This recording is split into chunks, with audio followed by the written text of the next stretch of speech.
this meeting to order.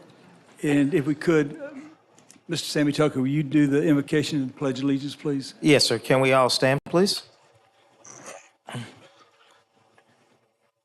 Let us all bow our heads and open our hearts as we come to the Lord.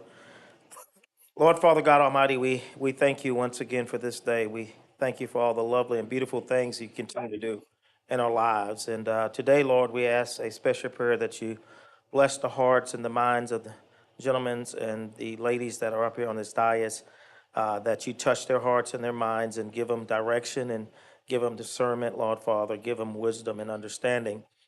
Lord Father, we ask now that you take care of our men and women who are serving and protecting our freedoms and liberties, and let them never be forgotten, even the ones that made the ultimate sacrifice.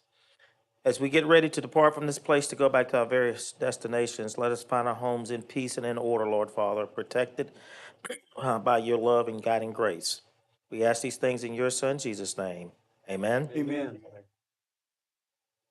I pledge allegiance to the flag of the United States of America and to the republic for which it stands, one nation, under God, indivisible, with liberty and justice for all.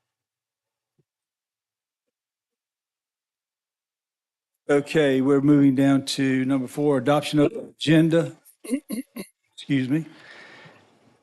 Do I have a motion to adopt the agenda? Mr. Vice Chair, make a motion to adopt the agenda. A motion made by I'll second. Tucker, second by Thomason. All right, do we have any discussion? Mr. Chairman, I'd like to make a motion to amend the agenda. And the motion would specifically be 3 small amendments. I would like to move that we, 1, move item 8 to item 4B, or 4A, basically move item 8 just under item 4, that we remove item 6, and that we remove item 9C. Okay. 9C is on the, I'll second that. okay. Any discussion on the amendment? Yes, Mr. Chairman, as to 9C, 9C deals with an ordinance that I've been working on that sort of redefines the definition of minor subdivision. I've talked to a couple of my colleagues up here individually and understand there's some concerns with some of that. So rather than sort of move forward with something that may be problematic, I'd like a chance to kind of go back and look at that and see if I can find something that we might be able to find a good compromise on. So that's why I'd like to remove that. My understanding is the reason we're removing the public hearing is the notice. We needed the 30 days notice, and so we don't have those 30 days. So we just need to move it to the next meeting. So we will have that. It'll just be at the next meeting. And then I don't want to speak for Councilman Brazel, but I believe it's more convenient for everyone's schedule so that we can have a discussion with the actual auditor to move that up. I think, is that fair, Councilman Brazel? Yes. That's fine. Yes, sir. Those are the reasonings for my motion. Okay, very good. Is there any other discussion? All in favor of the amendment as stated?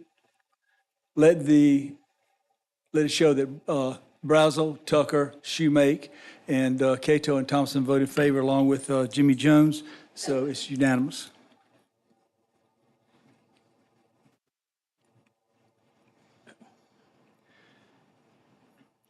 So we're going to now take it to vote to adopt the agenda as stated with the amendment. Is there a motion? I would move to Okay, go ahead. adopt the agenda as amended. I didn't think you need to do that. You just need to vote on the amended We adopt did vote on agenda. the Okay. amendment. We did vote on that. So You voted on the amendments now we're voting to adopt the to agenda adopt as the amended. The ordinance as amended, correct. Do I have a motion on that? Mr. Brantley's already Mr. Shoemake. And I'll second. Okay, any other discussion? All in favor? Let the record show this unanimously. Brazel, Tucker, Shoemake, Cato, and Thompson, and myself. Thank you so much, gentlemen. All right, so having said that, let's go ahead and take the item 4B. And do I have someone to make a motion that we go into discussion on that?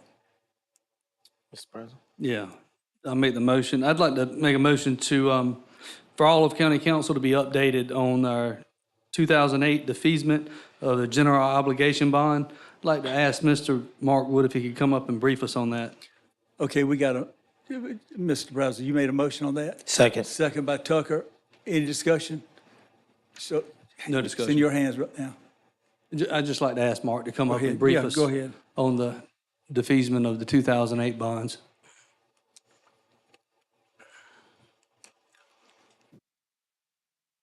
Two minutes or less. No, I'm just kidding. I can make it in 1 minute if I need to. Yeah. Like the way you think. Thank y'all for having me, and it's a pleasure to be here with you tonight. As I think it was discussed in the last meeting, council meeting, I have met with Councilman Brazel and subsequently the Finance Committee about trying to look at ways to defease some of the county's debt. And I guess just make some clarifications on what my recommendations were. But as I spoke to the Finance Committee, I had the cash that was available on hand as of 6/30/23 in the sewer fund. I was not aware that there is a match for a SCIP grant that y'all are required to provide. And so I didn't have that information, unfortunately, when I met with Councilman Brazel to begin with. And so I had told him, yeah, there was money in there that you probably could have defeased probably both of those bonds. However, once I found out that there was a earmark of those funds and how much that was, I kind of went back and said, okay, well, let's try to do what they've done, what the administrator and finance staff has done over the last couple of years, and that's continue to make an additional principal payment. So for the end of May of 23, you paid I believe it was $340,000 on the 2008 A bond, and the county made a $205,000 payment on the 2008 B bond. So with the payments through today, and my understanding is the 2008 B bond has subsequently been paid off. So you no longer have that debt. But as of today, and I'm not aware of any additional principal payment made yet on the 2008 A bond, but your balance as of through today should be around about $1.2 million. So my recommendation was to the Finance Committee is that you continue to try to find ways or use reserves as allowed, as you have them, as you feel comfortable with the decisions that council has made to earmark some money for projects. You would continue to make those accelerated payments for the 2008 A bond. And so, you know, I think the discussion was, depending on how aggressive and how much the reserves would be, you could potentially pay off. So right now, that 2008 A bond goes through November of 27. But as long as you've got reserves and they're not earmarked for something, there's no harm in you making aggressive payments to try to reduce that debt down. And so you very well could get that reduced down to next fiscal year or even the fiscal year after that. So, I mean, that's all, you know, up to council. I mean, that's y'all's decision. But, you know, my only recommendation was you don't want to pay off the bonds and then all of a sudden you've got to go out and borrow money because now you wanted to do a project or you spent the money to pay off the bonds that need to be earmarked for a project. Then you've got to go borrow money at a higher rate because these bonds are at a pretty low rate. And right now you're not going to get that rate again. And so that was my only thought was, you know, try to use an aggressive approach. And I think that's what the administrator has done over the last couple of years in making these advanced principal payments. Try to continue to do that with the A bond. And then once you get the 2008 A bond, then you can decide what's the next debt to tackle. Do you start tackling some of the general obligation bonds or you try to start tackling the SRF loan that's in the sewer fund? So That was kind of my discussion with the finance committee, and I'll be happy to answer whatever questions anybody might have. Any questions? Just some discussion. Go ahead. So my goal in doing this, I'm looking back at some notes, what we talked, 2 months ago? Initially, was a 2024 bond restructuring. So this is just an initiative to get Kershaw County out of debt.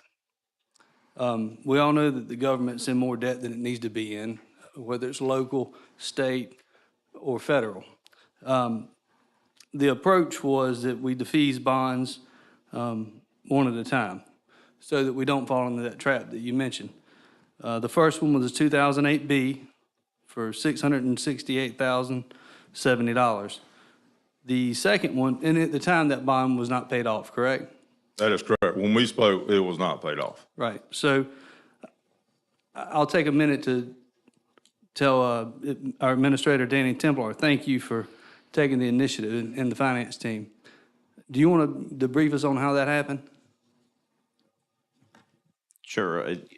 Again, to Mark's point, we've been aggressive with our payments because of the debt service reserves that has allowed us to be aggressive. And obviously, these were low-interest bonds, but it made the most sense to go and attack these two. They were the lowest balance. So that payment was made yesterday. As a matter of fact, it was accepted. So that bond, 2008B, stands as zero balance right now. We will continue to use that same approach for the 2008A bond. And I again, looking to, if all goes well, using debt service reserves, not pulling into anything else, because, again, to Mr. Wood's point, we have a $7 million match for our SCIP grant for the 1 million gallon a day sewer expansion, which is, to kind of have a fence around that. But we still have obligations with maintenance with our sewer operation as well. So debt service reserves makes the most sense to attack this debt. So we, again, will be going after 2008A. I feel pretty good that we can get that knocked out potentially 2 years early. Okay, so the 2008A GO bond is $1,438,211 at the end of last fiscal year, June 30th, 2023. That's correct. Mark, you stated it's currently around 1.2 million. Yeah, because you make, so that bond has quarterly payments. And so you're making payments, you would have had a payment in August of 23, November of 23, and February of 24. So you would have made your third payment on that bond. You have another payment that's due in May. So with those three principal payments that you've made, that's reduced that debt down to about $1.2 million. So with that being said, I think we had, past that, we had a SRF GO bond for $3.8 million, $3,804,713. That's correct. So would that be the third? Yes, it's at 5% right now, so that's my next target. Okay. Yes. So that's basically what you and I talked about in your office was 1, 2, and 3, striking with the one with the lowest balance first and working our way up to the larger ones. Item number 4 is a 2021 GO bond for $5,125,000, and then the biggest one being a facilities bond at $9.8 million. I think those were the 5 that we felt were most concerning and that we felt like we could operate in that order. So maybe over the course of the next 4 to 6 years, we could defease, I don't know that we could defease the largest of them, but I think we could defease at least the top 3 or 4. Is there a way that you can work with the administration and come up with a amortization schedule that would stair-step this maybe over the next 6 years? I mean, I'll be happy to work with them and provide whatever information that, would be useful to do that. So yeah, what I that's not don't a want to problem. happen is to talk about it today and not talk about it tomorrow. I want to come up with a plan that we can put in place and we can stick with it and become debt-free. Actually, if I could, Mr. Temple, as county administrator, could you make sure you follow up on what Mr. Brazel's request is? Yes. Thank you. So I'm thrilled to know that we got the first one paid off. I applaud you. I appreciate you doing that. For me, that shows that he's taken initiative as our administrator. We began this discussion earlier this year, and it didn't take a lot of discussion for him to think, hey, this is a good idea. He jumped on board, liked the idea, worked with staff, and made it happen. So I applaud you in that. Thank you, sir. All right, any other discussion? Let me just say this then, gentlemen. I want to thank you, Mr. Brazel, for bringing this up, and Mr. Temple, thank you for following up and make sure that his requests are going to be met within the next 6 months, I think. You know, I have been a strong proponent of paying off bonds, and Mark, you know that the 18 years that I've been here, I was against the 17.2 economic development bond. I was the only sole vote out of it. But I told them they needed to pay that bond off, and I showed them the way they could do it with monies on hand without borrowing more money from the citizens. We could do it with monies that we had on hand. Of course, anyway, they ended up spending about $4 or $5 million of that money, and then they ended up paying it off. Am I correct? So they actually did what I had suggested they do at that point in time. But anyway, thank you, sir. We appreciate you being here. And again, Mr. Brazel, thank you. Appreciate pleasure. Thank y'all. Appreciate you coming. Thank you, Take Mr. it. Wood. problem. Thank Thank you. you. Yes, sir. Okay, before we move on, I need to, and of course, we changed the agenda around a little bit, guys, so, and I certainly support that. Mr. Tucker, would you mind, we're going to be going into public comments. Read the rules on public comments, please. Yes, sir. Let's post them up and, let's see. Can you go through the rules for me, please? Because I don't have them before me. So put them up. Yeah, there we go. Oh, still agenda. There we go. Thank you. Public comments guidelines. So they can read with me. Public comment. It's an opportunity for members of the public to share information with council. It is not time for debate or questions and answers from council. It's a time for council to receive input. It is not a time for council response. In short, during public comment, council will listen to public comment, but not comment on public comment. Offensive, inappropriate comments will not be tolerated. If a group would like to speak to council, we request that a spokesperson be selected and that this person indicate the group he or she is representing on the sign-up sheet and in his or her comments.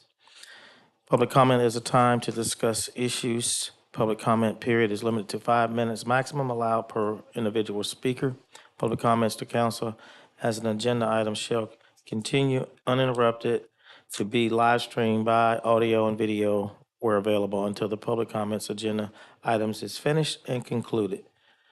These rules may be altered or amended by county council by a single vote, including but not limited to when the agenda item is reached. Thank you. You're welcome. All right, very good. I have a couple of comments I'm going to make. Oh, first off, I need to say this, that for all those with the press and the media and citizens, if you'll see, the fire marshal has designated, and by order of the fire marshal, certain places for tripods to be set. And I think this is good because it gives everybody an understanding of what the council is trying to do and what the public is able to do. I think we got enough space for about maybe 6 tripods in here, which we've never had more than 1 or 2, and we welcome them. And but bottom line is they must stay within that boundary of the fire marshal, within that yellow block. Okay, that is order. And I think a fire marshal is here. Have you got anything you want to say about it? I appreciate you. Would you tell me what your plaque says that you put up there on the wall? Okay, preserve press area, the fire marshal put it up there. I want to thank Gerald Blanchard for coming up with this suggestion and thank staff for handling it because we want to make sure that we're in compliance with the laws. And I thank the public as well too. And the public has a right to know what to expect when they come in here. It's as simple as that. All right, but I have some comments I want to make, so, and then we'll open it up. A huge majority of citizens think county council meetings are out of control by letting a few people create confusion over and over again at the expense of the vast majority of our citizens in Kershaw County. But folks, our rules will be followed and offensive and inappropriate comments will not be tolerated. We need to stick to appropriate comments to public issues. I was elected by the citizens 5 times to represent them and selected by this county council as vice chair to chair the meeting. So let's be clear that we are a nation of laws and rules, and this council has adopted rules to run an orderly meeting. But everybody will be heard here who wants to speak. I can promise you that, if I'm presiding over the meeting. And if I'm not, I will call a point of order as I have done in the past 17 years. We're going to conduct business and follow the rules. So with that being said, who is the first speaker for tonight? I believe it is Ted Brunson. The subject is development. Welcome. Good evening. Ted Brunson, live 2406 Marietta Lake Road, other side of Springdale. This is going to be a 3-part public speak for me. Last night, I hit the send button at about 11 o'clock to send over 70 recipients, both in the city and the county. I've got 10 copies here I'd like to pass out in case it went to... Mr. Templer, would you give those, please? In case it went to the spam, but if it did, it doesn't make any difference. I'll send each one of y'all an individual so you can have exactly what I was talking about. And then I'm going to talk about it at the end. I'm going to dovetail off of what the gentleman was just talking about as far as debt. I came here back in 1987, had a small paint store up in the Dusty Bend area. Had a couple of life changes, turned around, left. Moved to Fort Mill, stayed up there until 2018, moved back here, 2019, built a house. So custom built, everything that I used was from here. What Fort Mill did in 2018 was initiate a impact fee. The impact fee had normally been around $1,500. They moved it to $28,000. And that the way that they did it is they just said, county council, $28,000. And basically it was broken down to single family homes. The single family home, anything as far as apartments, it was $100,000 for 4 apartments. Any apartment over that was another $15,000. 2 things happened. They got a lot of money in the coffers. And then the other thing that happened was bigger homes that had less impact owned the current facilities, were moved in. They had a higher tax base. The existing homes that were there that were for sale, they went up because they didn't have to pay the $28,000. So that was one way where they slowed down the growth, got better homes, got more custom homes that used the materials from around. I stopped by today and stopped by Camden Building Supply, and the 2 working developments that they are now up the road, not a single piece of equipment, sheetrock, brick, or mud has been bought from them. I stopped by Sherwin-Williams. Sherwin-Williams has a corporate deal. The Sherwin-Williams store out there on DeKalb simply is just a waypoint. They don't make any more money off of it because the deal was cut at corporate. Very, very few things, maybe other than gas and meals, are being reinvested into this community because of how they're building the houses. So that was one thing that I wanted to get over. Last year, Camden had 168 permits issued. That came out at the existing at $840,000 worth of money. If they had used a $25,000 impact fee, that would have been $4.2 million. So in my book and how I run my checkbook, City of Camden and Kershaw County left $3.360 million on the table. If we were to take the 2 next biggest things that are coming up, the CTC and the Maverick Hills. Maverick Hills at 350 houses, that's $1.7 million. At $5,000 a piece, it'd be $8,750,000. That means that Camden will leave $7 million on the table. This is all things that y'all could do. In talking to the police chief and the fire chief is well staffed. He does like new equipment. I think he's probably like a golfer, and there's always a new putter or driver that you can buy. But using the volunteer staff and what he has on staff right now, and understanding that we've got 11,000 people if we don't bring anybody else into the city, he's okay with that. However, in talking to the police chief is currently short 4 people right now. If you take the 4.7 average of the new homes that are coming in, the police chief is going to need at least 10 more officers over the next 3 years if current building stays on track. That will cost each one of us $1 million per officer. I've asked for, since they're in a budget area right now, I've asked for revised figures so we can not only know how much it costs for a police officer, which right now in Camden is $44,000, add 30% to that to cover his benefits and insurance and things of that nature, but that does not include his equipment. So I've asked for both from the fire chief and the city police, because as you bring more people in and spreading us out, the people who are the been heres are going to end up paying for the come heres. And I think Mr. Roy brought that to our light the last time. I'll ask you to read it. I'll pass out some of these to the other people. I'm part of PATCH. PATCH stands for Preserving a Tradition Thank you. and Camden's Heritage. Thank you so much. Thank y'all. Next speaker. Next speaker is Amanda Uten on the litter ordinance.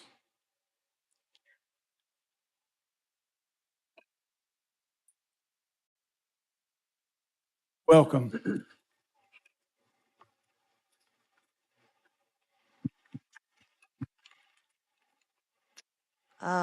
As you can see, my notes, since it was taken off the agenda, have been a little rearranged, so I ask you bear with me. Councilman, staff, Mr. Templer, Mr. DeBose, thank you for having me here tonight. I do want to thank you for your service to our community. I know where you sit is not an easy place to sit. And so I thank you for that. And I just ask that you'll listen to me this evening with open ears and an open heart. I'm here to talk on the litter ordinance, which has been given a couple of more weeks, and I'm glad to hear that because I want to lay something on you tonight. We do have a litter problem here in Kershaw County, especially in our rural areas. I was born and raised in Cassett, South Carolina. I and my husband have chosen to stay there and spend the rest of our days there in Cassett, and we are proud to be citizens of that area. I remember a time when citizens had pride in their communities. But lately, we feel that there's a lack of respect for our land and our way of life, and that our voices are just not being heard. Driving through the country, we see our land pillaged and our wildlife displaced, our infrastructure overloaded with development, also that someone, oftentimes not even from this county, can make a quick buck, ride off in the dark of night and leave us, the taxpayer, to foot the bill and to deal with their trash. Back, it used to be where all you really had to worry about was a deer crossing the road. Now we are worried about logs that have fallen off of log trucks, damaging our vehicles as we drive down the road at night. But my point is, we are still voting. I understand the second reading removed some verbiage, and I'm anxious to see that. I think that was a move in the right direction. But we are still voting to place another law or ordinance on the books for our officers to enforce when they are barely staffed to keep up with the laws and ordinances that are already on the books. Now, I have seen that Kershaw County Sheriff's Department's hiring. I'm assuming some money is coming somewhere for that, and I am glad to see it. They have been stretched way too thin for way too long, but why now? And is it because of litter? You know, why not to combat rural crime? I don't know where the money's coming from or why, so I'm not making any assumptions, but you know, why not to help solve crimes such as damage or personal property theft out in the rural areas, or why not get back the blue to battle the fentanyl crisis that we all know is infiltrating our border and landing in our backyards? And I can guarantee everyone in this room has been affected by that. So why litter and why now? On this ordinance, I ask, why bring in the iron fist instead of trying to first offer a solution with incentives and praise with the public, to promote community outreach, community involvement, and cooperation with all of you. I remember when there were deposits on cans and bottles, which takes up a lot of the trash that's being thrown out on our highways. An Adopt a Highway program where a community would adopt 2 miles, and for the mere price of a sign, a little small sign with recognition on each end. And those were effective things. I see the Kershaw County Clean Commission has put out a county-wide date on the 23rd of March. These are things, I know that one of these things individually may not make a big difference, but together, these incentive programs and working with our communities may be a better route than an ordinance that will be permanent on the books. In addition to that, I would like to remind that in 2018, Kershaw County received the All-American City Award. It was one of 10 in all of the United States. And I'm going to make this brief, and if I go over 5 seconds, please bear with me, but I think this is important. The 10 communities demonstrated civic engagement practices that are inspirational, inclusive, and promising in their ability to unite members of the community to help solve issues. Let's get back to 2018. There's nothing wrong with tabling this for no certain amount of time and trying one of these other options with incentives and cooperation within our communities and our government and our council. And let me say this too, thank you for your service in our community as well. Thank you, and I thank you for your time this evening. Glad to see you tonight. Next speaker, please. Tom Webb, subject is war. I'm sorry, war? War, No, W-A-R. war. Okay. Welcome. I love to see volunteers picking up trash. And we could have a buyback program where you look at it on a can, it's got state, South Carolina should be on there. Can could be worth a nickel or 10 cents. Bottle the same. But I was born during World War II, and I remember the Korean War, and I served in Vietnam. Seems like always some kind of war going on somewhere now. Iraq, Afghanistan, the Cold War. Lots of people died. You go to France and Normandy, there are rows and rows and rows of crosses, dead people. 53,000 names on the Vietnam Wall. Korea has been referred to sometimes as a forgotten war, but I remember it, and the chosen frozen in northern Korea in the winter. It was really cold, brutally cold, and the Chinese came across the border. That's when the Chinese first got into it, at the Chosin Reservoir in North Korea. They bayoneted some of our guys in their sleeping bags, and somebody yelled out, "They're inside the perimeter," something you don't want to hear. Well, they reformed a perimeter of a sort, and they fought, and our guys backed out. They were surrounded at times, but they fought their way out, leaving their dead behind. And what was that all about? Well, it's for freedom. It's for freedom. A lot of lives have been lost for freedom and disrupted as well. People who didn't die, disrupted lives. As far as Vietnam, some say it was just political, but I believed in the domino theory, where one after another country would fall until the U.S. stood alone, and it's been borne out. Canada is lost, I'm afraid. Trudeau is pretty much a communist. Mexico has the drug cartels, etc. I don't know what's going on there, but it's worse than that because they're inside the perimeter right here in this country. Progressivism keeps nibbling at our freedom. We've had so much freedom, we think we can shuck it off for some important purpose, but when it's gone, and then what next? We'll do it again and again. I've seen it here in Kershaw County. You wouldn't believe it, but I've seen it. I've seen council in the past enact some ordinances, and not not enact some other ordinances. We've had some really good people show up to speak against some of these ordinances. But there is a church ordinance, a church sign ordinance, where a church out in the boondocks can't have a sign on their property requesting donations for missions or padding the pew or whatever. A pastor can't go out next to the road and ask for donations. It goes very much against the First Amendment. And then there's a tobacco ordinance. You can't chew tobacco, you can't smoke tobacco. Indians can't have any kind of ceremony with tobacco on land that used to be theirs. And it goes much further. It's a 10-foot boundary along roads. You have a road and you have a space between the road and the private property. It's actually on private property. But beyond that is 10 more feet where you can't smoke a cigarette and you can't chew tobacco.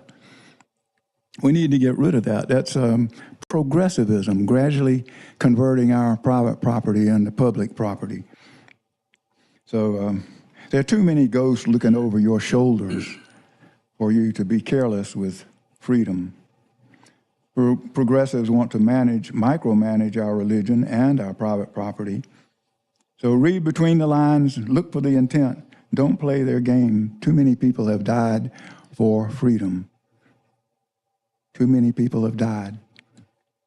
Thank you. Thank you. Next speaker. Jeff Maddox. The subject is rules for thee. Welcome. Hey, guys. Russell, I appreciate the debt thing. I really do.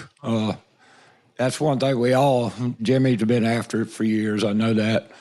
We do need to get out of debt. You know, debt, we're slaves to the lender at that point.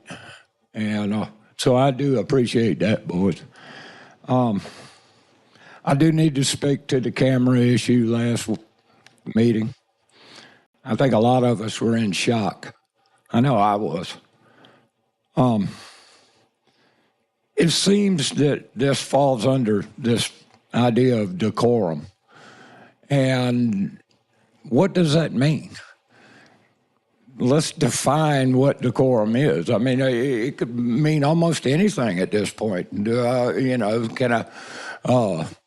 have to film from a certain position or whatever, or perhaps I don't want anybody to leave until a certain break time because of decorum.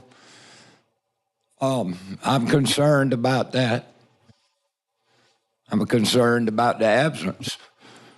But this idea that we can just spring these things anytime, anywhere, for any reason, and then it's approved because it's a decorum, I think that we need to address that situation. I don't know how. I don't know what you guys might think about doing with it. You know? I do like the idea of us discussing matters, whether we agree or disagree. I've told you this many a times. I want to have the discussions, because through those discussions, through those debates, sometimes heated, we all learn from each other. And that's what we're all about. And the ideas of how do we get back to what we had, although we're in this new technological age. So I invite any of you to sit down and, I don't know, the drink of your favorite choice, and we'll save the world. Shake hands and go home.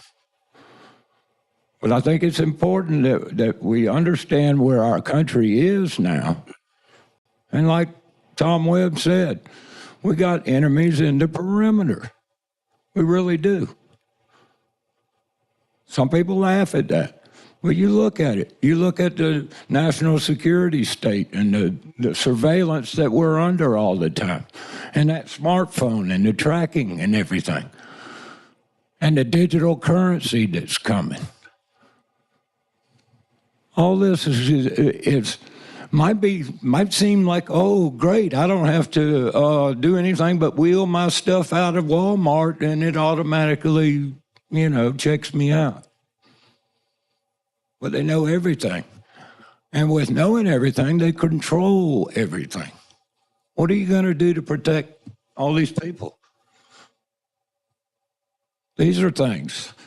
I talk about community and everything because that's important. Y'all know that. You love the Clean Community Commission. I haven't done enough. I know that. Some people have done more than me. Some people have done a hell of a lot less. But we're all on this great big marble together. That's all I can tell you guys. I love you. Have a good evening. Thank you. Next speaker, please. That concludes the speakers. Okay, let me find my place.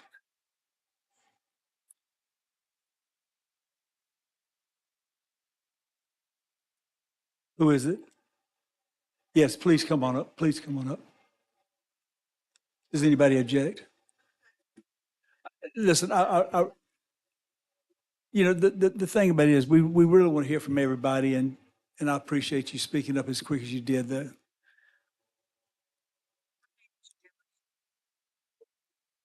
All of you have already received this. I just Could you want to speak into mic, Miss?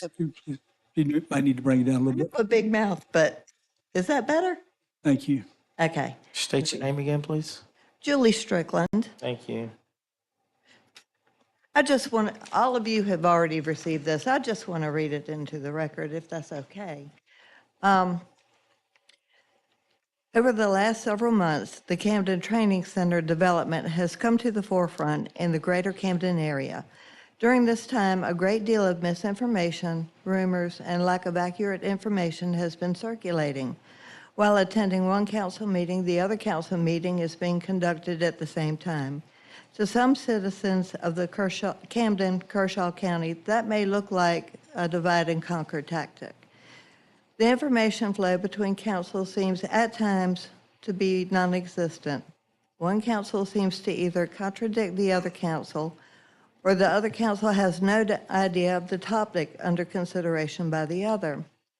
This leads the public to believe some type of backroom deals are or have been cut. While we hope none of that is true, it surely makes one think that there is a severe lack of transparency. This type of behavior was clearly evident when the first substantial meeting concerning the CTC was scheduled for November 21st, but was not posted until November 16th.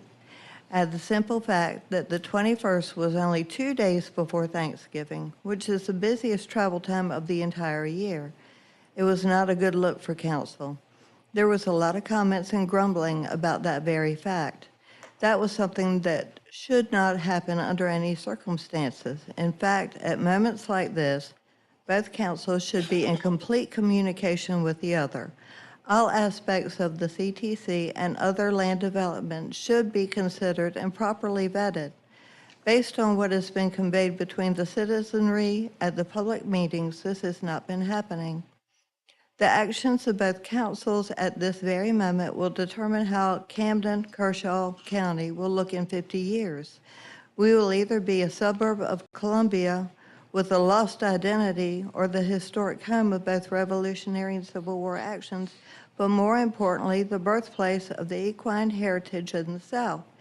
The gifts handed down by Mary DuPont Scott to the state of South Carolina will be forever forgotten based on what these councils do in the very near future. We are proposing a joint session of the City and County Council to meet their constituents of Camden and Kershaw County at the City Arena for further discussion on future of CTC and Camden, Kershaw County, rapid development changes in general. You would think complete openness with direct lines of communication among all parties, councils, and the public included, is paramount at this critical time forming Camden and Kershaw County future.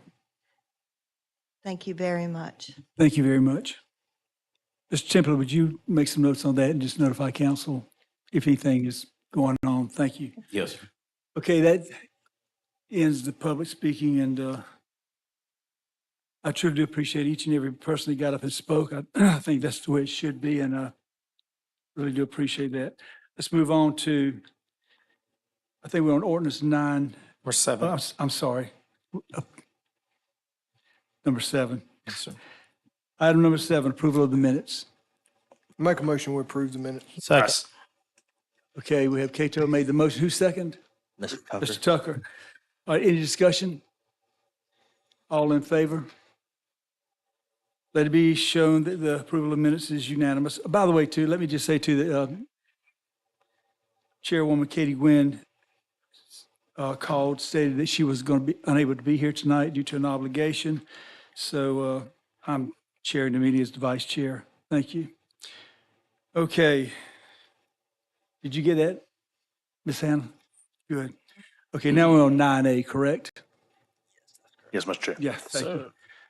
All right, we have 9A, which is third reading of an ordinance to amend the official zoning map of Kershaw County to rezone approximately plus minus 0.92 acres of property. And it's with an address of 1523 Bradley Road, Camden, South Carolina, from an R10 medium density residential district to a GD general development district. Do I have a motion to put this on the floor? I'll make a motion that we pass third reading of the ordinance. All right, Mr. Councilman Brent Second. Thompson makes the motion. Councilman Sammy Tucker makes the second. Yes, sir. Discussion. Just to kind of give a brief on, this being third reading, Mr. Dale, correct? Yep.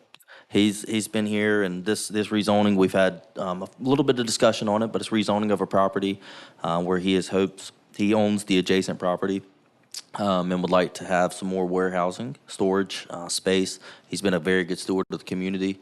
I am very happy to support the third reading of this ordinance. Okay, any other further discussion?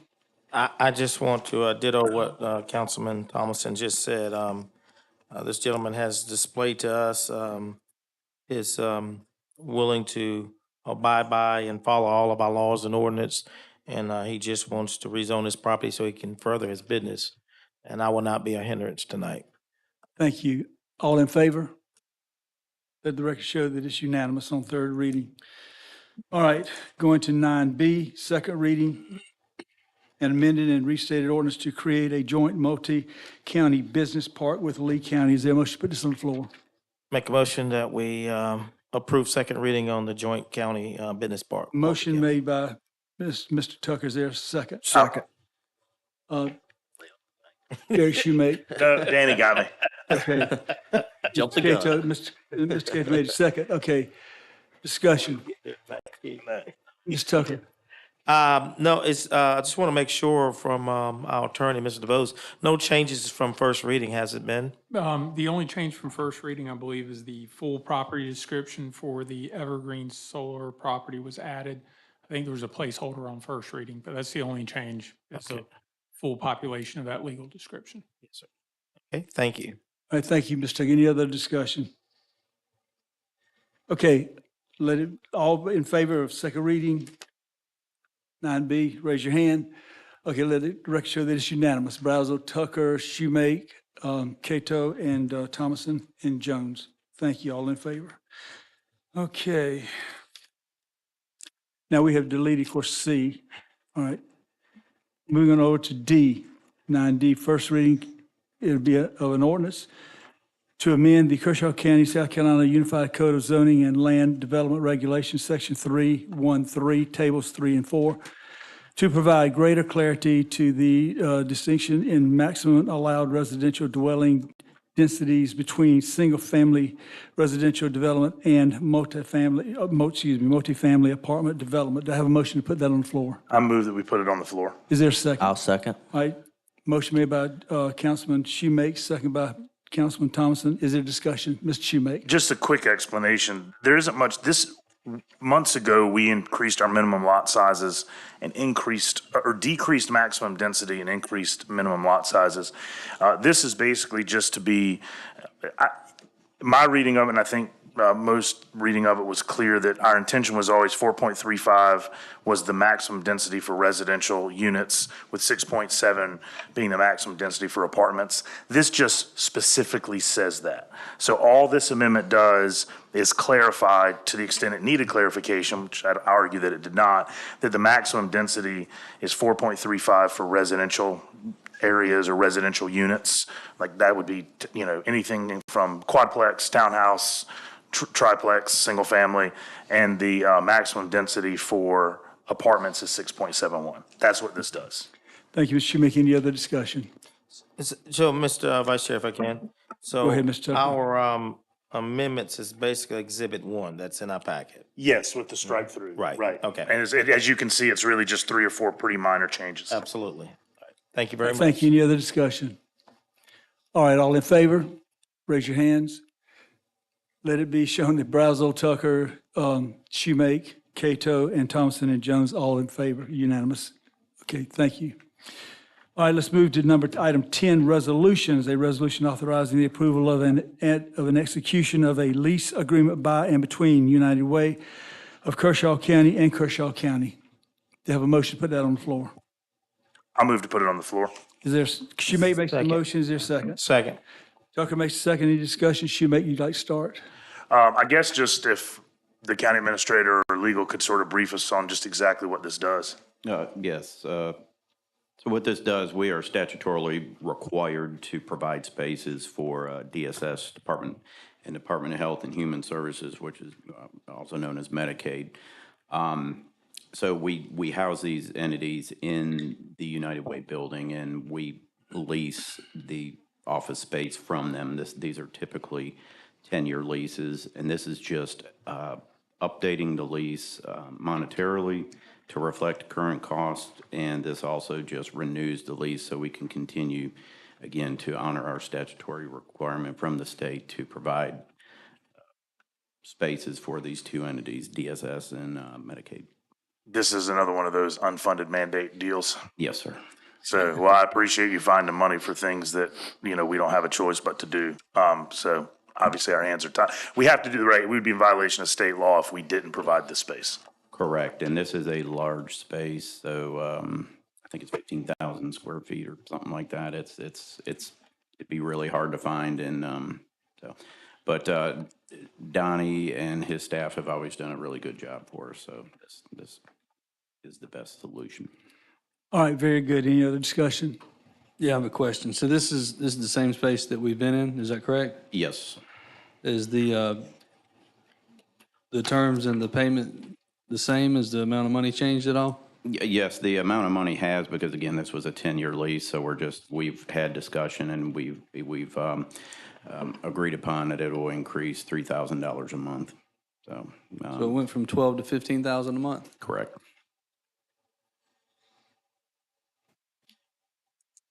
So will that happen every year, Mr. Templer, or? That will remain the same for every year throughout the life of the lease. Which is 10 years. 10 years. Very good. Any further discussion? All right, having said that, all in favor, raise your hand. All right, let it be shown that Sammy Tucker, Derek Shoemake, Danny Cato, and Brent Thompson voted in favor, and Jimmy Jones votes in favor, all against. Let me show that Russell Brazel votes against. Thank you, sir. Motion carries. All right, let's move into number 11, new business. Let me say this too. Going through this agenda packet, and I should have said something earlier. Excuse me, not speaking in the mic. I really want the names, Mr. Temple. I really want the names of each individual who put something on the agenda, whether it's me or one of my colleagues, to make sure that, or if it's the administration or the finance committee. I just like that. I think we've talked about that multiple times. Let's just make sure that it's done on each individual reading and setting up of the agenda. Okay. Okay, thank you so much. All right, moving into new business 24-25 budget priorities placed on the agenda by Katie Gwynn. Is there a motion to discuss this? I would move to discuss it or whatever we need to do. All right, what do we need to do, Mr. Templer?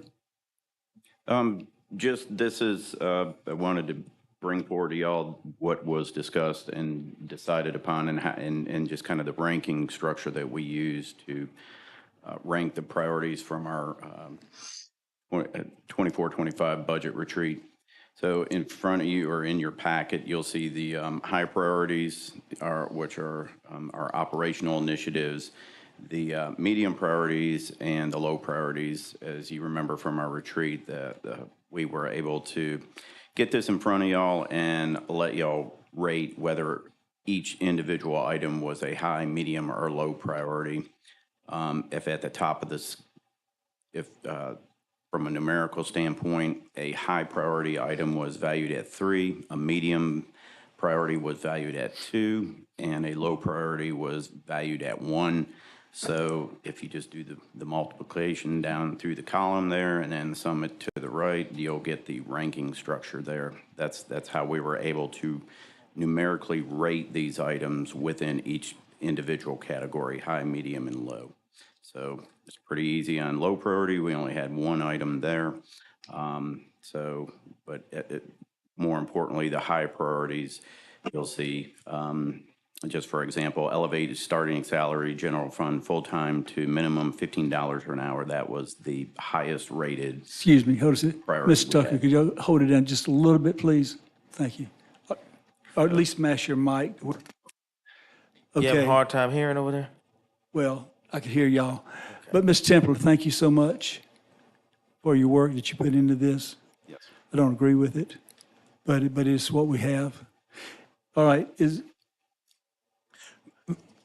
further discussion? Vice Chairman, I would like to make a motion that we approve these priorities that the staff has taken time to gather our information on, so we can give a clear guidance moving forward with our budget. Very good. There's a motion on the floor to accept it. Is there a second? Any further discussion? I'd just like to point out, just for folks' edification, there obviously is still more budget work to be done. We're still, there's still a couple of department heads and elected officials that we need to hear from. These are obviously the big picture priorities, but I just don't want people to think that sort of, if something's not on this list, it's somehow not something we're looking at or not a priority. Fair point. And if I may, just as I build the budget, I look and try to include as many high priorities, medium and low priorities. Sometimes it's a mix based on the available funds. So not everything high priority will be funded. And again, it's just, we try to certainly address everything in here, but not everything on both of these pages will be included in the budget. Thank you, Mr. Temple. Any further discussion? All right, all in favor, raise your hand. Let the record show that Russell Brazo, Sammy Tucker, Derek Shoemake, Danny Cato, and Brent Thomason voted in favor, and let the record show Jimmy Jones voted against. Moving down to 11B, Finance Committee, FY25 workshop dates. Placed on the agenda by Mr. Tucker. Go ahead. Thank you, sir. I appreciate you. Before you should have in your packet the outline for 2 periods of, okay, just one for the work dates for the Finance Committee, starting March 8th and going through March 11th. We're going to be doing these in the afternoon from 3:30 to 5 p.m. And these are the tentative dates that the Finance Committee has agreed upon. If we need more, we will schedule more. And staff is working on scheduling folks. That's why you don't see a department by there to be All right, determined. give those dates again for the record, please. Okay, March 8th, March 19th, March 21st, March 28th, April 2nd, April 4th, and April 11th. And I realize we have them, but I just wanted to make sure we're clear Yes, sir. Yes, sir. So publicly in the meeting. we're hoping to start with our elected officials since they were put on hold during the retreat, and then move forward from there. Okay. Do we need to vote on it? It says approval by council on the agenda. Yes, I would like to have an If approval. you're of asking, Then I would make a motion that we accept these budget retreat dates, all right. I'll second. workshop dates. workshop dates. Councilman Shoemake made the motion and Councilman Thomason seconded. Is there any further discussion? All right, all in favor? Let the record show that it's unanimous. Okay, moving down to C, Kershaw County's proposed schedule for fiscal year 25 budget readings approved by council, placed on the agenda by Councilman Sammy Tucker. Do I have a motion to put this on the floor? Yes, Mr. Vice Chair, make a motion that we approve the proposed schedule for our 24-25 budget readings. And the dates are there before you, April 23rd, May 28th, and June 25th. That is my motion. All right, is there a second? Second. Councilman Schumake seconds. Is there any discussion? Yes, sir. I think it's self-explanatory, but go ahead. Yes, it is. I'm going to say, you see it there, first reading and title only. I don't think staff has any objections with these dates moving forward. So it works out best with everyone's schedules moving into May and June. And I would just like for the record to know that I reached out to every council member before the Finance Committee came up with these dates. All right, very good. Any other discussion? All in favor, raise your hand at the schedule. Let the record show that it is unanimous. All right, let's move down to D. Consideration of a building permit allocation system. And I think this is placed on the agenda by Councilman Derek Schumake. Do I have a motion to put it on the floor? I would make a motion to put it on the floor, but not for a vote, just for a briefing or discussion. Okay, is there a second for that? Second. All right, go ahead, Mr. Schumake. Yeah, Chairman Jones, so this basically, what I wanted to do is just give the public and give you gentlemen up here on council a kind of a heads up. I'm working on an ordinance that would work on a budget, on a kind of a building permit allocation system. Basically, the goal would be to reduce the number of building permits bluntly. And the reason for that, and what has to happen is an ordinance has to go to planning and zoning or the planning commission and then come back to us. So we're probably a month and a half away from a first reading. I don't have specific details to go over, but I did want to just go through a couple of numbers that I think are important. Our last census was 66,130 people, roughly. 10 years before that, it was 61,700. That means that in between the two census, which remember goes till 2020, we saw an increase of 4,430 people, or 7.17%. From 2020 to 2024, we have issued approximately 1,700 dwelling unit permits. Now, those aren't individual buildings, like it could be a quadplex, an apartment, but what it amounts to is 1,700 dwelling units from 2020 to 2024, 417 dwelling units in the last 12 months.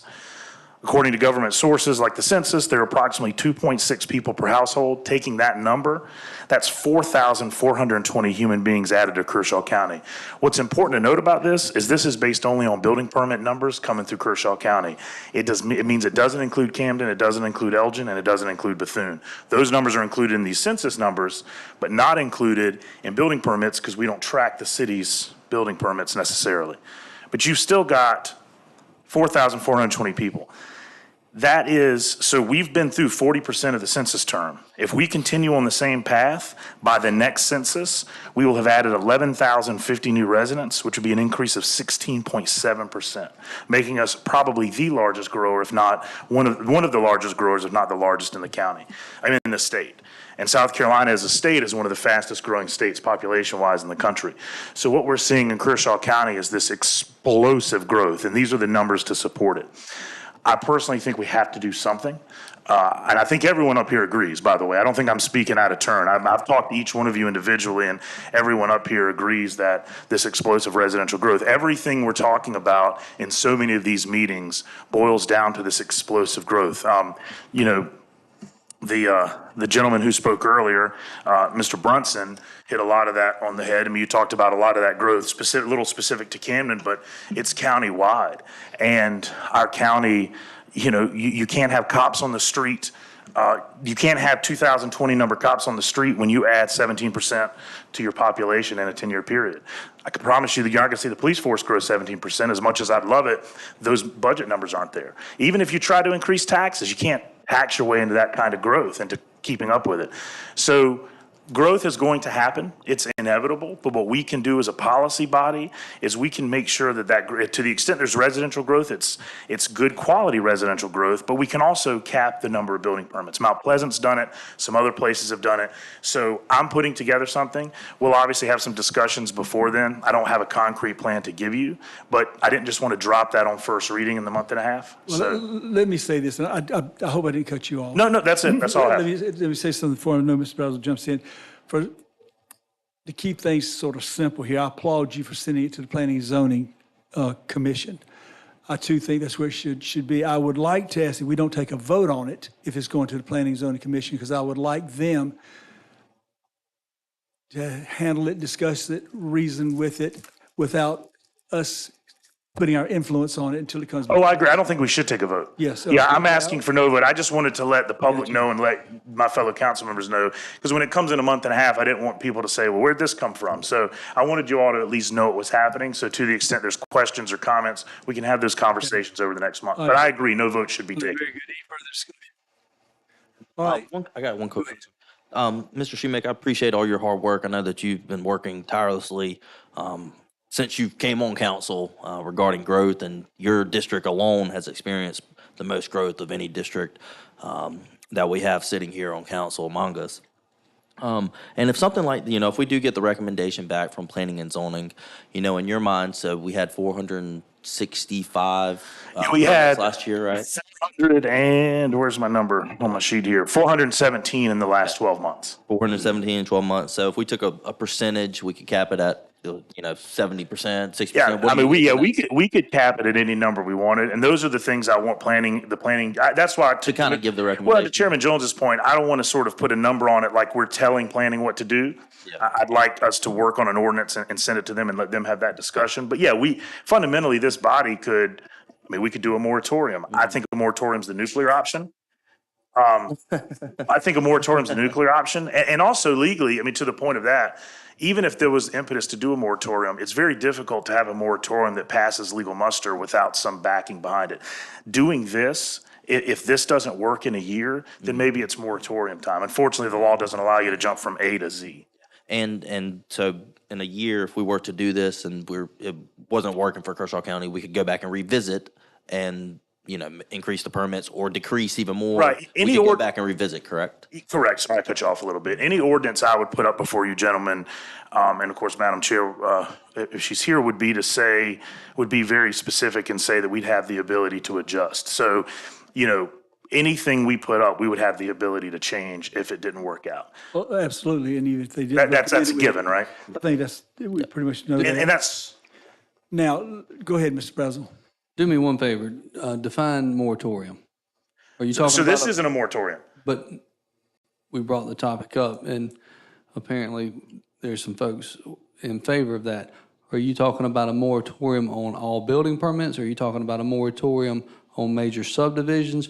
Or are you talking about a moratorium on major and minor subdivisions? So it'd really be dependent on what this body wanted. But a moratorium by definition is the stopping of all of a thing.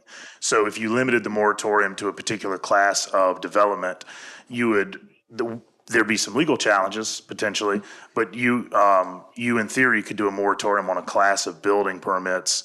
That would be, you're going to run into some legal challenges. I'm not saying that they're not worth facing, but a moratorium by definition means a stop of everything. What we would have to do if we went that far is decide what is it a moratorium of.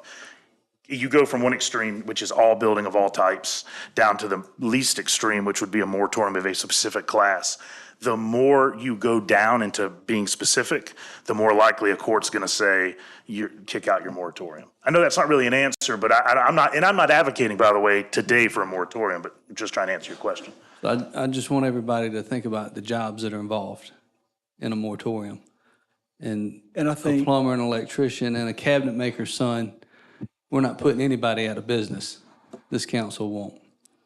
So let's think real hard about how we define the word moratorium. If we're talking about a major subdivision moratorium versus a building permit moratorium, because Kershaw County won't put anybody out of business. I can promise you that. reference to Mr. Brazel's comments, exactly what do you plan to send are you asking to be sent to planning and zoning? Yeah, not a moratorium. It would be a cap. Mr. Tomlinson mentioned, a percentage of some kind of cap. The exact allocation of what that looks like is something that I've got, I'm going to work on over the next couple of weeks. I've talked to some of you already about that, but that's where I need to I'm working with Mr. DeBose to make sure we're checking the legal boxes, but we're not talking about any absolute cap in any And all area. this is so premature now. Mr. Brazel, you and I can make sure we stay on top of it as well as the presenter. I just wanted to make that clear for the You record. did. You made a good, appreciate that. No, we can't. I'm sorry, we cannot. Thank you.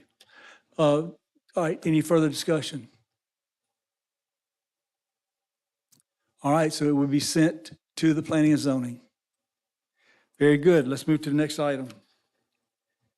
Let me just say this. I'm not trying to be rude to anybody. Thank you, sir. The gentleman, All right. I'd be happy to speak to anyone after the meeting. Absolutely. I'll be here as long as I have to be here as well, too. All right, anyway. Okay, Not 11 o'clock again, right? excuse me. Yeah, let's move to old business. Okay. Needed fire hydrants, Pine Grove Road. So I don't even remember Put on the agenda. needing to have this on Brazel. the agenda, but if we need to take a vote for the 2 fire hydrants so that it moves forward, if we don't need to. Are we able to find funds to fund 2 fire hydrants on Pine Grove Road? Yes, it would be out of the general fund. And then Do we need to take a vote to solidify that? I would like just for it to be codified because I don't typically move money from my general fund to a special revenue. Okay. So, yeah. So then I would ask Mr. Jones that we take a vote. All right, well, Motion on you? so do we have a motion? I'll make a motion to provide 2 fire hydrants, the sum of $12,000, that we will work with Lugoff Elgin Water to provide these 2 fire hydrants for Pine Grove Road, and let Kershaw County Fire work with Lugoff Elgin Water in this matter. Very good. Is there a second?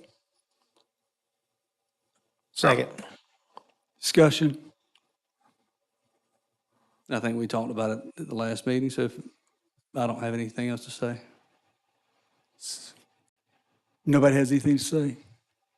Mr. President, I appreciate you. Let me ask you this, Mr. Templer. If we do these 2 fire hydrants, are we going to be opening up where it's going to be more coming our way?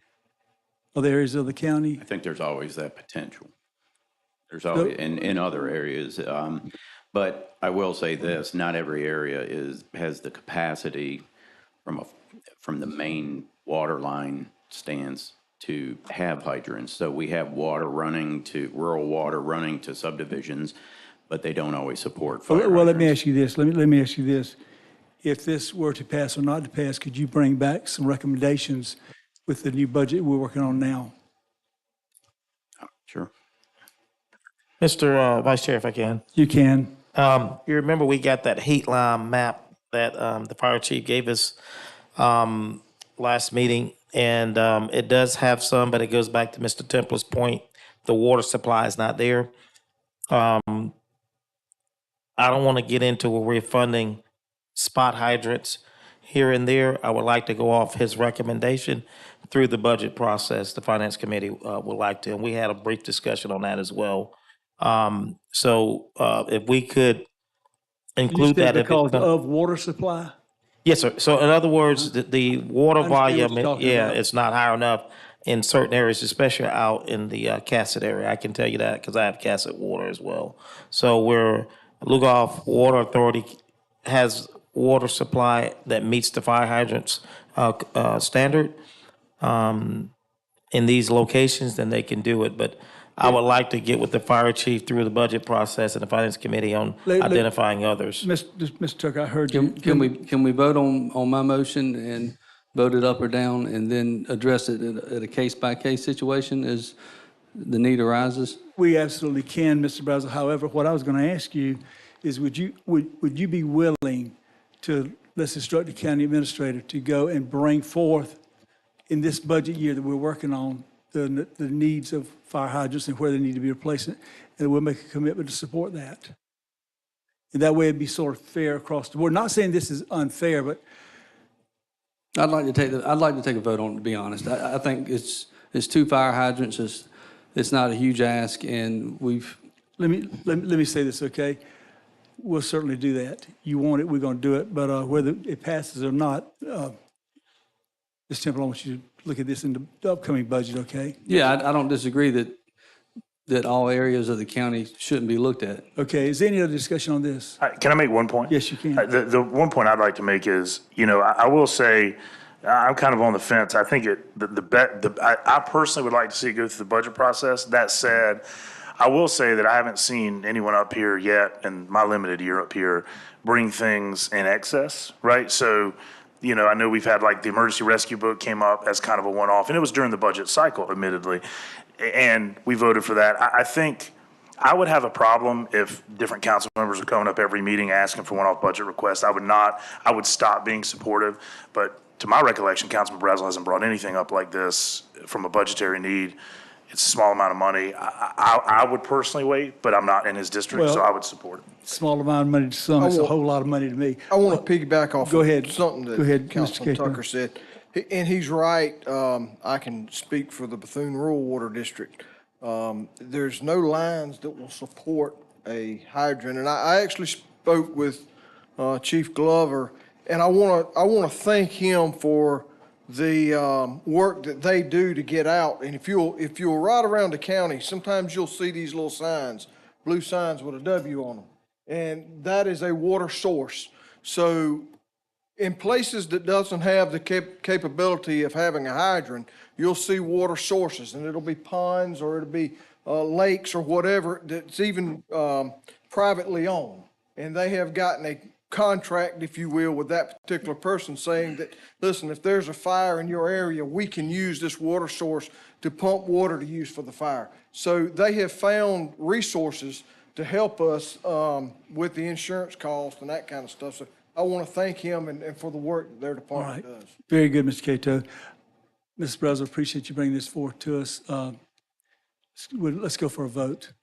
Okay, all in favor? And that, by the way, I'm going to support this. All in favor, raise your hand. It is unanimous. Mr. Templer, would you please also follow up with the other areas, Mr. Cato's and those, and we'll be expecting to see something in the upcoming budget. Yes, sir. Thank you so much. All right, moving along. We're at council briefings. Okay, we'll start with Mr. Brazel. Hey, I just want to say thanks to everybody for supporting that. I know it wasn't a big deal to a lot of people, but it was a big deal to a small community. So thank you for that. Appreciate everybody's discussion on growth. And we certainly have work to do, but we're walking a tightrope, guys. We're talking about people's livelihoods. When I say that, I talk about people that live in Kershaw County and have born and raised here in Kershaw County that have depended on being a plumber or electrician or framer. And that looks different today than it did before 2008. And I understand that. But as we talk about growth, as we talk about any kind of ordinance that would stop anything completely, let's just be real careful as to how we approach it. Thank you, Mr. Brazel. That's all I have. Thank you. Thank you. Mr. Tucker. Thank you, Mr. Vice Chair. A couple of quick things. One is, I'll piggyback off what Mr. Brazel was saying a little bit here. I'm not sure about a moratorium myself, but I will say that we need to decide what we want to do with impact fees. We've had the study done. We have paid the consultant. There's a little bit more upcharge to update that. We need to make a decision on what we're going to do with that, whether we're going to shelf life it or whether we're going to move forward with it. That's important. If you want to try to make sure that the county benefits, you've got to do some type of impact fees from what we are able to do according to the state law to help ante up monies for new growth. I just look at it as if I was doing anything, if I was going in business with someone, they would want a certain percentage of money or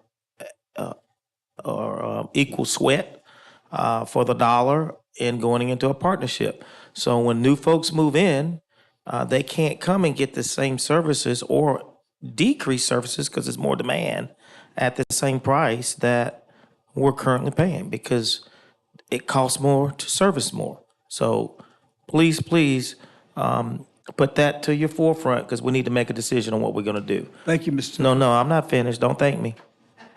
The other thing I want to say is that sometimes the citizens get things confused, and I need to make this statement because I'm very, very keen and direct with my language. I'm an elected official, all of us up here. I will never dip into whether it's the sheriff or whether it's the probate judge, whether it's city council, town council, the mayor's here tonight from Bethune, another elected body's business. The city has control over Camden Training Center. We can like it or don't like it, but there's not a darn thing we can do about it up here but voice our personal opinion. That is totally left up to the city. So I don't know why everybody's getting confused about what the county's doing and what the city's doing. It's two separate entities. The land is probably in the county now, but they're annexing out. This body cannot stop the city of Camden from annexing out. It is not underneath our jurisdiction. And then the citizens need to understand that, to think that we're trying to keep them in the dark. And what I will not do is speak ill of another colleague from up on this diocese about my personal opinion on a project that they're trying to make a decision, because that would be fair play. When we get in a difficult spot, they can have the same attitude and have the same speeches back to us. So that's how I feel. That's where I'm at. And that's why you don't hear a lot of comments out of me, because I have zero control. Thank you, Mr. Vice Chair. You done? For now. Thank you. All right, Mr. Shoemake. Yeah, I think three quick things. Again, I appreciate the discussions here on growth.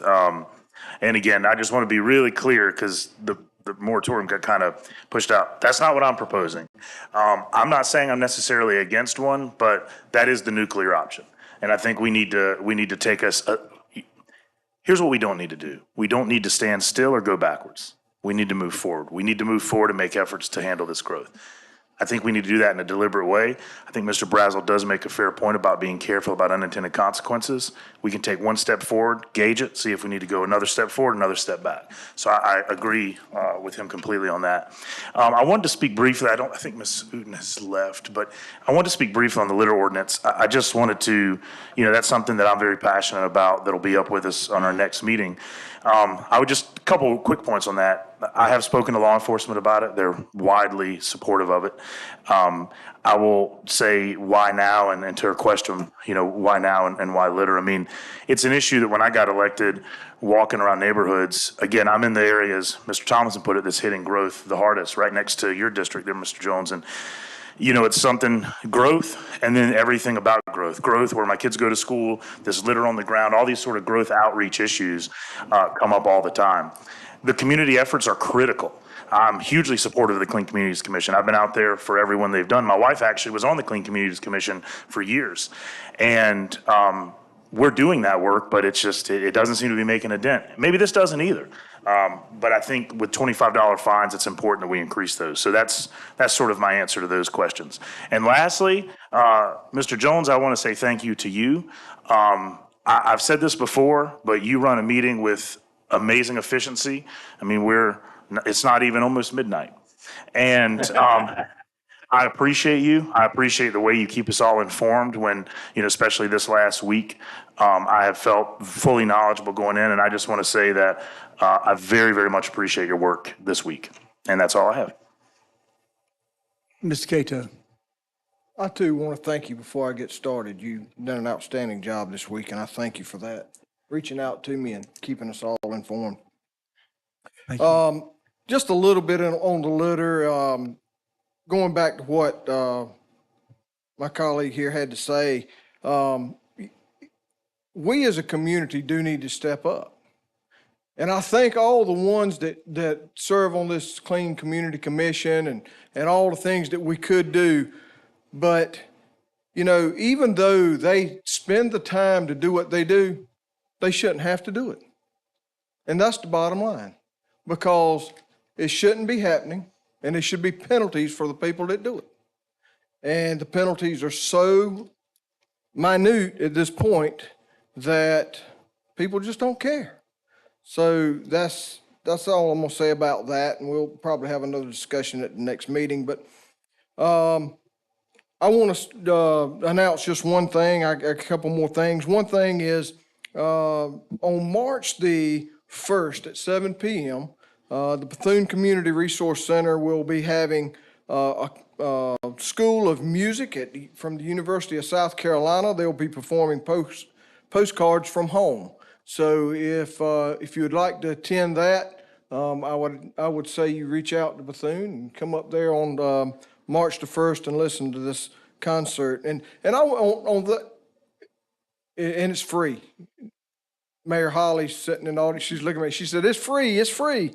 So on that also, I want to say thank you so much to Miss Patton. She has also worked with me so well, and things in the northern end I feel like have really started to change as far as the Fine Arts Center. I think we're becoming to be more involved, and that makes me smile, and I know it makes the people up there smile too. So thank you so much for that. Lastly, I just want to say happy anniversary to my wife, 32 years. She's I'm a lucky man. You better get the dog house. Somebody that would put up with me for 32 years and put up with some of the stuff that I do. So thank you so much for this meeting tonight, and everybody have a safe travel home. Thank you, Mr. Cato. Mr. Thomason. Thank you, Mr. Vice Chairman. I do not have any comments or briefings for tonight. I would like to say happy anniversary to the Catos. You outpunted your coverage. Thank you, Mr. Thomason. Okay, chair report. Gentlemen, thank you. I don't deserve it, but thank you for your comments. However, I can assure you right now, this next January, you better be finding another vice chair because I do not plan to do it. You didn't plan this time either, but. But also, let me just say this, in all sincerity, I appreciate everybody tonight, how this whole meeting ran. And let me just say this, I also appreciate Mr. Shoemake, Mr. Brazel, I know you guys, all of you, I shouldn't call names, but all of you for your work on the housing industry, the exploded growth or whatever. I mean, it's coming, and we've got to deal with it. And I just appreciate that effort. I think I was the first person, and I think you might have mentioned moratorium one time before, but I just said, not that I was supporting a moratorium, but I wanted to know what a moratorium was about. How could we, how, when, where, what how we could do it. Not that I'd want it, but we never got that information. And of course, that's because Mr. Shoemake jumped right out into it and dove into it head first, and I appreciate you doing that. But having said that, I have no report tonight. I will now call on our administrator for his report. Thank you, Mr. Jones. Just have several things tonight. First off, just wanted to let y'all know that Halcyon Levine, the consulting team, will be here on March 18th to lead the Council and Planning Commission through the review of the draft vision, goals, and preliminary land use framework for the updated Kershaw County Comp Plan. The joint meeting of Council and the Planning Commission will take place beginning at 6 o'clock in the Training Bay area of the Economic Development Office. Draft materials will be available online and distributed to the Council and Planning Commission about 1 week prior to the meeting. After this meeting, the consulting team will begin drafting the policies and implementation strategies portion of the comp plan. So we'll put that out via email and keep reminding you all of that. So March 18th, 6 o'clock at Economic Development Office. A few other items I have. We met with Offender Management Services. This was an item that was brought up during the budget retreat for kind of easing the jail population as it relates to ankle monitors. So there's pre-sentence and home detention were two sections of this ankle monitor solution.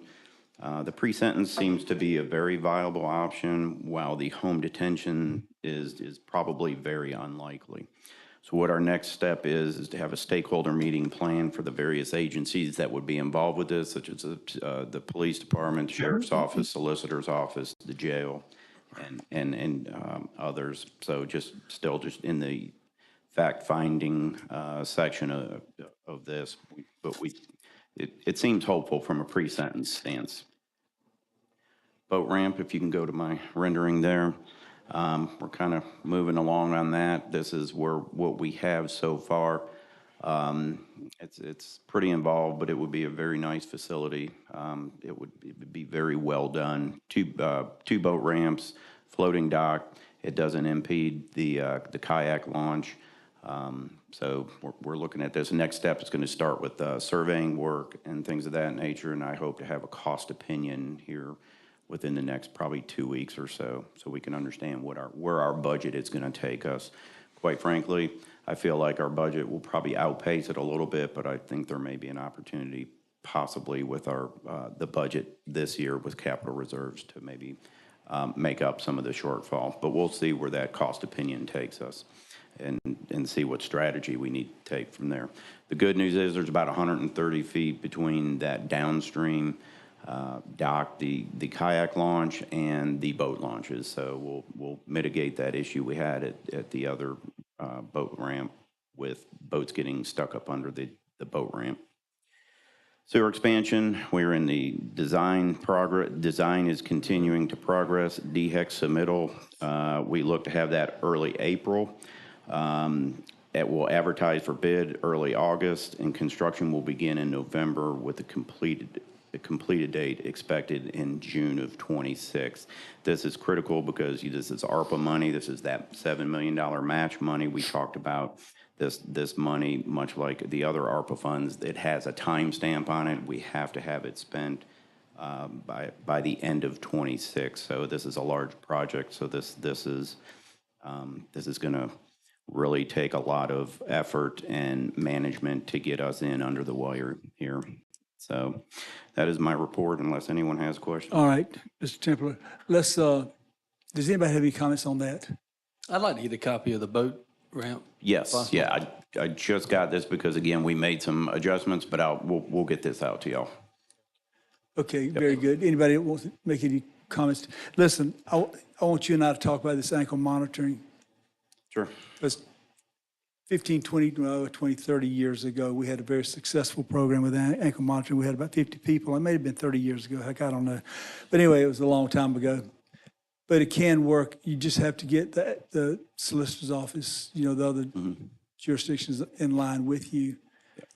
And so anyway, you and I can talk about that. Thank you, Mr. Templer, for everything. Is there a legal briefing?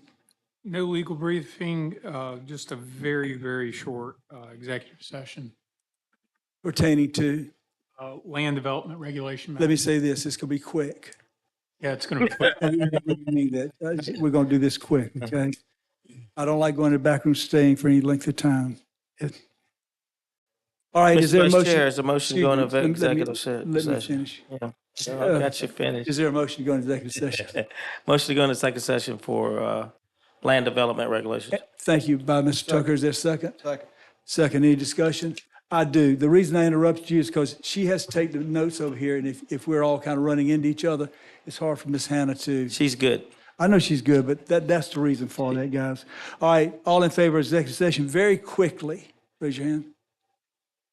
Okay, it's unanimous. Let's go, guys. We got 2 minutes.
A motion? Do I have a motion to come out of executive session? I'll make a motion, we come out of executive. I will second it. All right, motion made by Thomason, second by Shoemaker. Is there any discussion? Let the record show that there's no votes coming out of executive session. Just a discussion as the attorney so saw fit. And, Whether I agree or disagree. yeah. Mr. Vice Chairman, may I make All a right. quick comment prior to us closing the meeting out? Yes, let's finish it. Yep. Sorry, and we got to vote on it? So all in favor of coming out of executive session, raise your hand. Let the record show it's unanimous. You have asked for a Yep. few minutes, go right. I'll just need a few seconds. It takes an army to keep a council member straight, especially me. Thank you to the text I just received from a personal friend of mine. I neglected to mention during my comments that Maverick Hill Baptist Church is having their annual barbecue fundraiser coming up March 2nd, Saturday, March 2nd from 12 to 4:30. You can get a ticket for a plate either from a church member or at the church office. You would never go wrong eating the barbecue there, but I had to mention that. Sorry for neglecting it. And thank you to Ms. Titus for reminding me. Okay. Very well said. All right, is there a motion to adjourn? Madam, almost, Mr. Vice Chair, make a motion to adjourn, please, sir. You haven't heard my pronouns. Okay, is there a second? Second. Second, is there any discussion? I have something I want to say. Good night. Thank y'all. You're the only council in 18 years that I've been able to work with, and I want to thank y'all for putting up with me as well. It's truly about the citizens, not us. Okay, and Great job. you guys do put the citizens first on many occasions that you bring, and I appreciate that. All right, so any further discussion? All in favor to adjourn? It's unanimous. Hit the gavel. There you go.